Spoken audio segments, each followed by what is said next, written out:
Okay, तो इस reaction में, इस क्वेश्चन में हमें एक रिएक्शन दिया हुआ है, रेडॉक्स रिएक्शन। MnO4 PbO2 के साथ रिएक्ट करता है HNO3 के प्रेजेंस में, तो HMnO4 PbNO3 और H2O बनाता है। अब इसमें x, y और z हमें बताना है। तो ठीक है, हम लोग चेक करते हैं। अच्छा, ABC हमें नहीं बताना, यहाँ पे लिखा है, लेकिन हमें ABC नहीं बताना है, कोई बात नहीं। तो इसमें जो कॉन्सेप्ट यूज होगा वो क्या है? Balancing of redox reaction.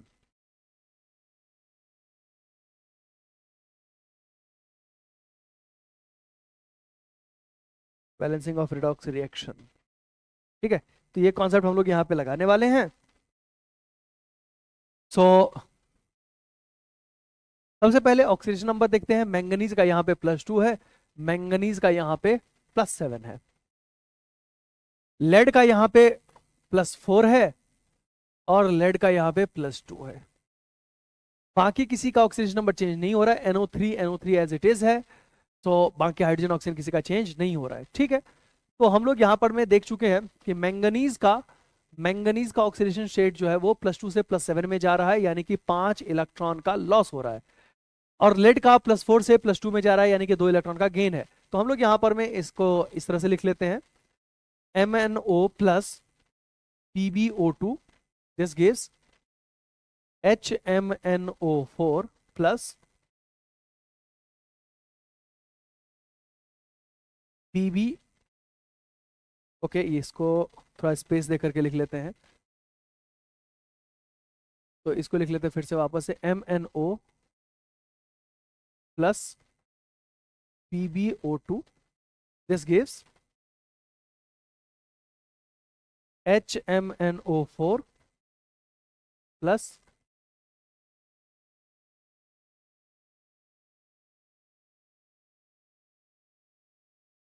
HMnO4 plus PbNO3 twice, ठीक है। तो यहां पर हम लोग क्या देख रहे हैं कि यहां से मैंगनीज से मैंगनीज से मैंगनीज में चेंज इन ऑक्सीडेशन नंबर कितना है? +2 से +7, दैट इज 5 इलेक्ट्रॉन का यहाँ पे लॉस है। इसमें हम लोग क्या देख पा रहे हैं? इसमें हम लोग क्या देख पा रहे हैं कि +4 से +2 जा रहा है, यानी कि 2 इलेक्ट्रॉन का गेन है, ठीक है। तो हम लोग इसको पहले बैलेंस कर लेंगे। बैलेंस करने के लिए क्या करना पड़ेगा? बैलेंस करने के लिए इसको 2 से मल्टीप्लाई करना पड़ेगा, इसको 5 से मल्टीप्लाई करना पड़ेगा। तो हमारा जो नया अपडेटेड रिएक्शन होगा वो क्या होगा? अपडेटेड रिएक्शन हमारा कुछ ऐसा होगा, 2MnO plus 5PbO2 gives 2HMnO4 plus 5PbNO3 twice, ठीक है। ये हमारा रिएक्शन हो गया।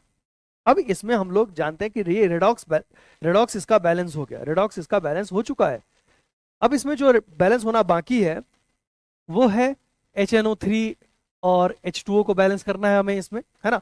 तो हम लोग चेक करेंगे कि यहां पर में कितने NO3 हैं।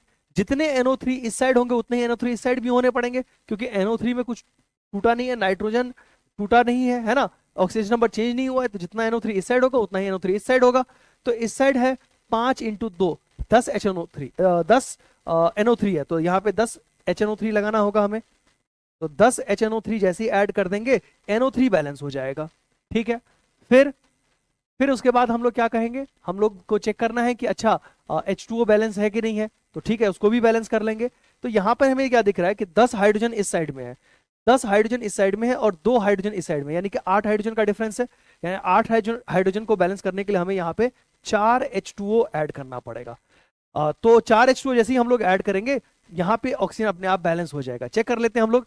NO3 को काउंट करने की जरूरत नहीं है, क्योंकि NO3 में ऑक्सीजन अपने आप बैलेंस्ड है। हम लोग देखेंगे MnO में 2 ऑक्सीजन इधर है, और 5 PbO2 में 10 ऑक्सीजन यहाँ पर में आ गया, ठीक है।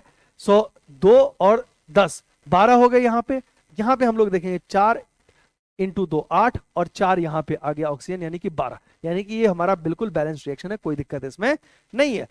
लेकिन इसमें जो पूछा है इन्होंने क्वेश्चन में, क्या इन्होंने सारे सारे रिएक्टेंट्स एंड प्रोडक्ट्स का कोफिशिएंट का सम पूछा है? नहीं। क्या सभी का वैल्यू पूछा है? नहीं। यहाँ पे क्या पूछा है इन्होंने कि केवल मुझे एक्स वाई और जेड बताओ। तो एक्स जो है वो हमारा mn वाला है, तो ये हो गया x इज इक्वल टू 2, यानी कि x इज इक्वल टू 2 हो गया हमारा, ये हो गया हमारा x। और y PbO2 का है तो ये हो गया 5, और z HNO3 का तो वो हो गया 10। तो 2 5 10 है कोई ऑप्शन? ऑप्शन ए है। आई होप ये बात सभी को समझ में आ गई।